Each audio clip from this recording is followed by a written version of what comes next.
पंजाब से बड़ी खबर, जहां बिजली उपभोक्ताओं को बड़ी राहत मिली है।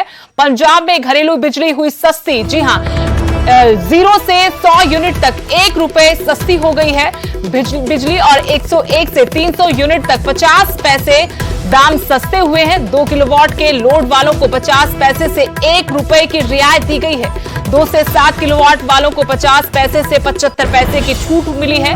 1 जून से ये नई दरें लागू होंगी। कोरोना काल में एक बड़ी राहत जरूर है पंजाब में घरेलू बिजली उपभोक्ताओं के लिए, क्योंकि 0 से 100 यूनिट तक 1 रुपए तक दाम कम कर दिए गए हैं। 101 से 300 यूनिट तक 50 पैसे बिजली सस्ती हुई है। 2 किलोवाट के लोड वालों को 50 पैसे से 1 रुपए की रियायत मिली है।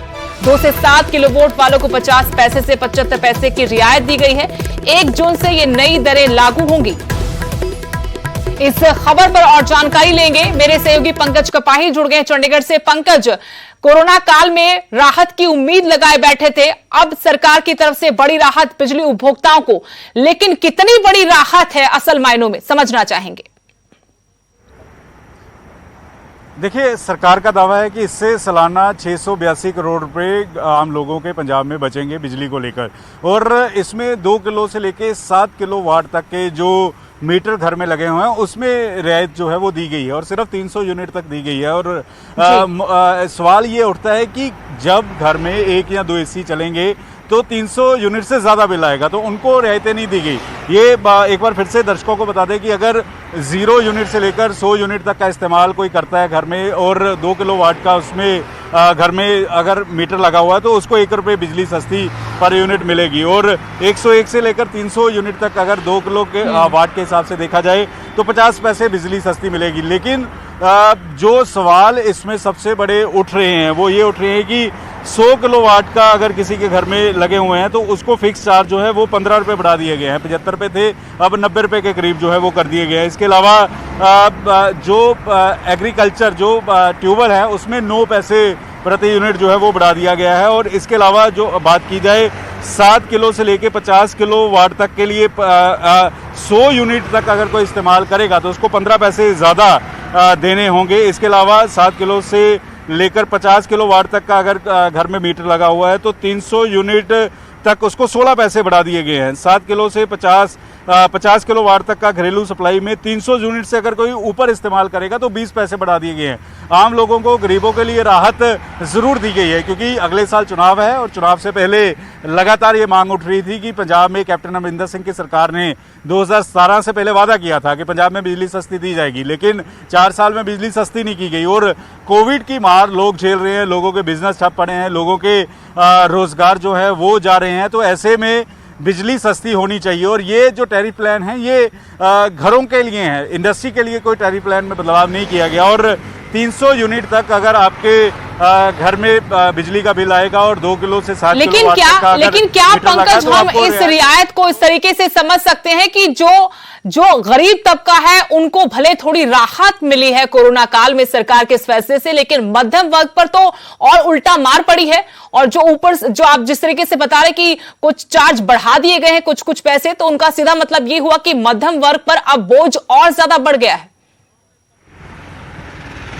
देखिए, मध्यम वर्ग पर ये बोर्ड ज़रूर बढ़ेगा, क्योंकि घरों में 300 यूनिट से ज़्यादा इस्तेमाल बिजली होती है, तो उनको ज़्यादा पैसे जो हैं वो देने होंगे। और जो फिक्स चार्ज होते हैं, फिक्स चार्ज भी 75 रुपये से बढ़ाकर 95 रुपये जो हैं वो प्रति मंथ जो हैं वो कर दिए गए हैं। दिल्ली में भी, क्योंकि लगातार दिल्ली मॉडल की बात होती है, लगातार ये कहा जाता है कि दिल्ली में 200 यूनिट तक बिजली मुफ्त है, उसके बाद 200 यूनिट से ज़्यादा बिजली आधे रेट पर कर दी जाती है। तो पंजाब में इस तरह से क्यों नहीं होती? आम आदमी पार्टी ये दावा करती है कि 2022 में अगर उनकी सरकार बनी तो दिल्ली मॉडल पंजाब में लागू किया जाएगा। तो यही कहीं ना कहीं ये तस्वीर पंजाब में भी देखने को मिल रही है कि 300 यूनिट तक आपको बिजली सस्ती मिलेगी, लेकिन 300 यूनिट से ज़्यादा अगर इस्तेमाल करेंगे तो आपको ज़्यादा खर्च करना होगा। ये भी कहा गया है। 2 किलो से 7 किलो तक के किलोवाट के अगर आपके घर में मीटर लगे हुए हैं तो आपको रियायत मिलेगी, लेकिन 7 किलोवाट से ज़्यादा अगर आपके घर में मीटर है तो आपको 15 पैसे 20 पैसे जो है वो प्रति यूनिट बढ़ाया गया है। लेकिन पंकज, यहाँ पर अगर सियासी पहलू से हम इस पूरे फैसले को देख रहे हैं पंकज, की आने वाला चुनावी साल है, इसके मद्देनजर सरकार ये राहत के फैसले कर रही है, तो यहां पर सवाल विपक्ष ये भी उठाएगा कि पड़ोसी राज्यों के मुकाबले पंजाब में पहले से ही बिजली काफी महंगी है, तो ये अब रियायत देने का ढोंग क्यों किया जा रहा है? देखिए, विपक्ष की तरफ से आवाज उठनी भी शुरू हो गई है। अकाली दल, आम आदमी पार्टी, बीजेपी लगातार सरकार पर तंज कस रहा है। वो कह रहा है कि जिनकी दुकानें बंद पड़ी हैं उनको क्यों नहीं रियायत जो है वो दी जाती, जिनकी इंडस्ट्री ठप पड़ी है उनको क्यों नहीं रियायत दी जाती, जिनकी नौकरियां चली गई हैं। लेकिन सरकार का ये दावा है कि सालाना ये जो नए टैरिफ प्लान आए हैं इससे 682 करोड़ रुपए का फायदा पंजाब के लोगों को मिलेगा। ये सरकार का दावा है, ये सरकार के आंकड़े हैं और सरकार के आंकड़े 2 किलोवाट से लेकर 7 किलोवाट तक के लोगों को रियायत जरूर दी गई है। 300 यूनिट तक बिजली की रियायत जरूर दी गई है और सरकार का ये भी दावा है कि जो गरीब लोग हैं, जो दलित हैं, उनके लिए पहले से पंजाब में बिजली काफ़ी ज़्यादा सस्ती है। लेकिन मिडिल क्लास को ज़रूर कुछ झटका कुछ हद तक लगा है और इसको लेकर विपक्ष जो है वो सवाल भी जो है वो उठा रहा है। जी, शुक्रिया पंकज जानकारी के लिए। तो कोरोना काल में राहत की उम्मीद लोगों को थी, हालांकि कुछ उम्मीदें जो गरीब तबका है उसकी जरूर पूरी हुई हैं सरकार के इस फैसले से कि पंजाब में घरेलू बिजली सस्ती कर दी गई है। 0 से 100 यूनिट तक ₹1 प्रति यूनिट के हिसाब से बिजली अब सस्ती मिलेगी। 101 से 300 यूनिट तक 50 पैसे, लेकिन आगे कोई बड़ी रियायत लोगों को नहीं मिली है। कुल मिलाकर अगर इसका विश्लेषण किया जाए तो गरीब तबके के लिए थोड़ी राहत जरूर है, जब इतनी महंगाई है और काम धंधे सब चौपट पड़े हैं। लेकिन मध्यम वर्ग के लिए इसमें कुछ खास रियायत नहीं, बल्कि उल्टा उन पर बोझ बढ़ने वाला है।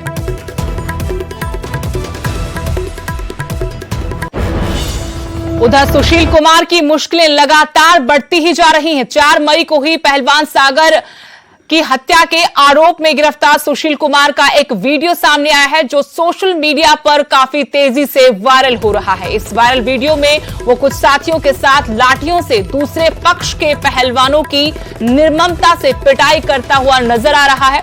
बताया जा रहा है कि ये वीडियो सागर हत्याकांड का है। वीडियो में देखा जा सकता है कैसे सुशील कुछ अन्य साथियों के साथ सरेआम लाठी डंडों से पिटाई कर रहा है।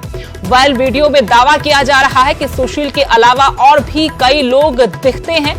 ये वही वीडियो जिसके आधार पर दावा किया जा रहा है कि सागर धनखड़ हत्याकांड का ये वीडियो है, उसी रात का वीडियो है और इस वीडियो में कई लोग आसपास नजर आ रहे हैं। उन्हीं में से एक है सुशील कुमार। पहलवान सुशील कुमार, उनके हाथ में हॉकी स्टिक है और इसके साथ वो जमीन पर पड़े हुए सागर की निर्मम तरीके से पिटाई कर रहे हैं और इसके वीडियो के आधार पर ये तमाम दावे किए जा रहे हैं। और जानकारी लेंगे, मेरे सहयोगी दिल्ली से सुशील पांडे जुड़ गए हैं। सुशील, पहलवान सुशील कुमार की मुश्किलें लगातार बढ़ती जा रही हैं। अब ये जो वीडियो है इसके आधार पर लग रहा है कि और ज्यादा मुश्किल में सुशील कुमार। देखिए, साफ तौर से जिस तरह फिलहाल ये वीडियो सामने आया है, निश्चित रूप से मुश्किलें जरूर बढ़ सकती हैं सुशील कुमार की, क्योंकि सुशील कुमार उस वीडियो में पीली टी शर्ट में नजर आ रहे हैं और डंडे के साथ नजर आ रहे हैं। और ऐसे में साफ तौर से वीडियो में वो भी नजर आ रहा है कि एक वही होंडा सिटी कार है जिस होंडा सिटी कार में फिलहाल छत्रसाल स्टेडियम में सुशील कुमार अपने कुछ दोस्तों के साथ वहां पहुंचे थे। और साथ ही साथ वीडियो में ये भी देखा जा सकता है कि सुशील कुमार के सहयोगी जो मित्र हैं वो भी दूसरे साइड में किसी एक और व्यक्ति को मार रहे हैं। और ऐसे में कहीं ना कहीं समस्याएं निश्चित रूप से आने वाले दिनों में सुशील कुमार की बढ़ सकती है। हालांकि गोहंडी के फॉरेंसिक लैब में इस वीडियो को दिल्ली पुलिस ने भेजा था। दिल्ली पुलिस को रिपोर्ट जो मिली है, उस रिपोर्ट के मुताबिक ये बताया गया है कि जो वीडियो है उस वीडियो में किसी भी प्रकार से कोई छेड़छाड़ नहीं की गई है, यानी कि ये जो वीडियो बनाया गया है वो स्टेडियम में मौजूद किसी व्यक्ति ने बनाई है। अब पुलिस ये भी कह रही है कि ये जो वीडियो है वो सुशील कुमार के किसी मित्र ने बनाई है, जिसके बाद उनकी गिरफ्तारी की गई थी और गिरफ्तारी करने के बाद ये वीडियो सामने निकल कर आया है। सबसे बड़ी बात अब इस मामले में ये भी है कि जिस तरह सुशील कुमार बार बार ये कह रहे हैं कि इस मामले में उनको फंसाया जा रहा है, तो ऐसे में वीडियो सामने आया है। उस वीडियो से कहीं ना कहीं उनकी इस बात को साफ दिल्ली पुलिस नकार सकती है कि अगर आप इस मामले में इन्वॉल्व नहीं थे तो आप दंगे के साथ मारपीट के वाली जगह पर मौजूद क्यों थे। तो क्या ये वही वीडियो है जिसके आधार पर दिल्ली पुलिस पहलवान सुशील कुमार की गिरफ्तारी से पहले दावा कर रही थी कि इस पूरे मामले में सुशील कुमार की हिस्सेदारी है, वो मुख्य आरोपी है इस मामले का? जी बिल्कुल, साफ तौर से देखिए ये वही वीडियो है जिसको लेकर दिल्ली पुलिस पहले से ही दावा कर रही थी कि पूरे मामले में इन्वॉल्वमेंट जरूर कहीं ना कहीं सुशील कुमार का है। और जिस तरह तमाम बातें सामने निकल कर आई, जिस तरह तमाम जो लोग पकड़े गए और उन्होंने अपनी बातें रखी, ऐसे में साफ तौर से बताया जा सकता है कि किस तरह सुशील कुमार के तमाम जो लोग थे उनके साथ साठगांठ था, तमाम जो लोग जो गैंगस्टर्स थे उनके साथ मुलाकात थी, और जिस तरह सागर धनखेड़ी को मारा पीटा गया तमाम दोस्तों के साथ, उसी वीडियो में ये भी देखा जा सकता है कि सुशील कुमार के सहयोगी, सुशील कुमार के साथ कुछ लोग ऐसे भी हैं जो अपने हाथ में पिस्टल लहरा रहे हैं। तो ये कहीं ना कहीं एक बड़ी जवाबदेही सुशील कुमार की बनती है कि आखिर सुशील कुमार अगर इस मामले में इन्वॉल्व नहीं थे तो वहां पर वो डंडे लेकर क्यों खड़े थे, और उन्हीं के साथ तमाम वो लोग कौन थे जो पिस्टल लहरा रहे हैं। कहीं ना कहीं मुश्किलें जरूर सुशील कुमार की बढ़ सकती है आने वाले दिनों में। हालांकि दिल्ली पुलिस ने बार बार ये कहा है कि सुशील कुमार का इस पूरे हत्याकांड में सीधे रूप से ताल्लुक है और वही इस पूरे मामले के की एक्यूज हैं। शुक्रिया सुशील जानकारी के लिए। तो पहलवान सुशील कुमार की मुश्किलें बढ़ती हुई वो वीडियो जो वायरल हो रहा है, इसी के आधार पर दिल्ली पुलिस सुशील कुमार की गिरफ्तारी से पहले दावा कर रही थी कि इस हत्याकांड में सुशील कुमार शामिल था, और फोरेंसिक की मुहर भी अब इस पर लग चुकी है। इस वीडियो के साथ कोई छेड़छाड़ नहीं की गई है।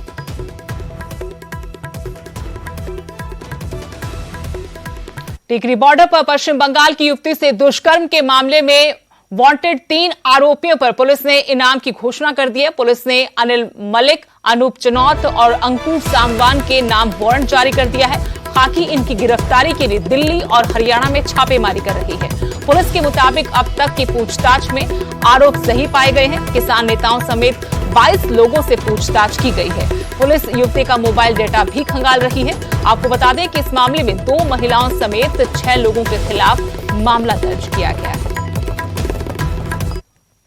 गिरफ्तारी के लिए इनकी बार बार इनकी रिश्तेदारियों में भी और इनके जहाँ जहाँ इनके ठिकाने थे परमानेंट एड्रेस हैं, और जहाँ इनके दिल्ली में भी, नारायणा में, दिल्ली में और कई जगह रेड कराई गई है। और जो 3 आदमियों के भी वारंट जारी कराए गए हैं, जिसमें अनूप का, अनिल मलिक का और अंकुर सांगवान ने अपनी बेल एप्लीकेशन लगाई थी जो कोर्ट ने रिजेक्ट कर दी। हमने रिजेक्ट करवा दी, कोर्ट रिजेक्ट कर दी। इस मामले में अब तक कितने लोगों से पूछताछ हो चुकी है? इसमें 22 लोगों से पूछताछ हो चुकी है। कोई इनाम भी घोषित किया सर? इनाम घोषित किया गया 3 लोगों को। उधर अब किसान यूपी और उत्तराखंड में बीजेपी नेताओं का विरोध करेंगे। ये ऐलान संयुक्त किसान मोर्चा की तरफ से किया गया। साथ ही दूसरे राज्यों से आंदोलन में भागीदारी के लिए फेडरेशन बनाया जाएगा। 9 राज्यों के 38 किसान मजदूर संगठन इसमें शामिल होंगे। इसको नया संगठन मान के मत चलिए, एक फेडरेशन बनाई है। जैसे पहले किसान महासंघ बना हुआ है, जैसे पहले ऑल इंडिया किसान कोऑर्डिनेशन कमेटी बनी हुई है, तो ये भारतीय किसान मजदूर फेडरेशन बनाई है, जिसमें जो है वो सभी संगठनों को जोड़ के एक समूह बनाया है। जो संगठन अभी तक संयुक्त मोर्चा से नहीं जुड़ पाए हैं, कहीं दूर दराज के इलाकों से या जुड़े हुए हैं, उनका कोई ज़्यादा उनको चर्चा में नहीं आए हैं और उनको इज्जत मान मिले, उनको सम्मान मिले, ये एक ऐसा फेडरेशन बनाया गया। और ये आंदोलन जो है ये संयुक्त मोर्चा के झंडे के नीचे ही लड़ा जाएगा, वो कोई अलग से नहीं लड़ेंगे। बड़ी खबर आईएमए और रामदेव के विवाद के बीच में पूर्व सीएम शांता कुमार ने बाबा रामदेव की पैरवी की है। शांता कुमार ने केंद्रीय स्वास्थ्य मंत्री से भी बात की और बाबा रामदेव और आईएमए के बीच विवाद सुलझाने की मांग की गई। शांता कुमार ने डॉक्टर हर्षवर्धन से फोन पर बात की है। कहा कि रामदेव ने गांधी के सपने को साकार करने का काम किया है, जिसे कोई नहीं कर पाया उसे रामदेव ने करके दिखाया। बाबा की बदौलत आज बच्चा बच्चा योग से वाकिफ हुआ है। उन्होंने ये भी कहा कि ऐसी शख्सियत को अदालतों में घसीटना दुर्भाग्यपूर्ण है।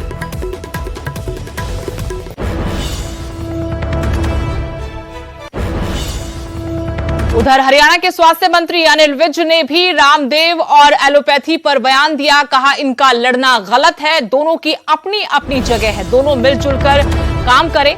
लगातार ये विवाद बढ़ता जा रहा है और कहीं न कहीं बाबा रामदेव को बीजेपी का साथ भी मिलता हुआ दिखाई दे रहा है। स्वास्थ्य मंत्री हरियाणा के अनिल विज, उन्होंने कहा कि इनका लड़ना गलत है, दोनों की अपनी अपनी जगह है और दोनों को मिलजुल कर ही काम करना चाहिए।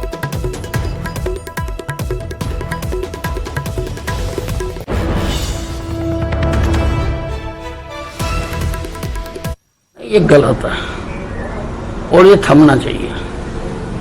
सभी पैथियां अपनी अपनी जगह ठीक है, टाइम टेस्टेड है। अब एक दूसरे को गलत कहने की बजाय एक दूसरे की सहयोगी पैथियां बननी चाहिए। एलोपैथी ने भी बहुत काम किया है, आयुर्वेदा भी बहुत काम करता है। अब खबर फतेहाबाद से, जहां के गोरखपुर गांव में शराब ठेके पर सरेआम फायरिंग की गई। गोली चलाने का आरोप भांबू गैंग के गुर्गों पर लगा है। फायरिंग में एक शख्स घायल भी हुआ है। ये पूरी वारदात वहां लगे सीसीटीवी में कैद हुई। आपसी रंजिश का ये पूरा मामला बताया जा रहा है। काबिले गौर है कि पहले भी इसी ठेके पर गोलियां चली हैं।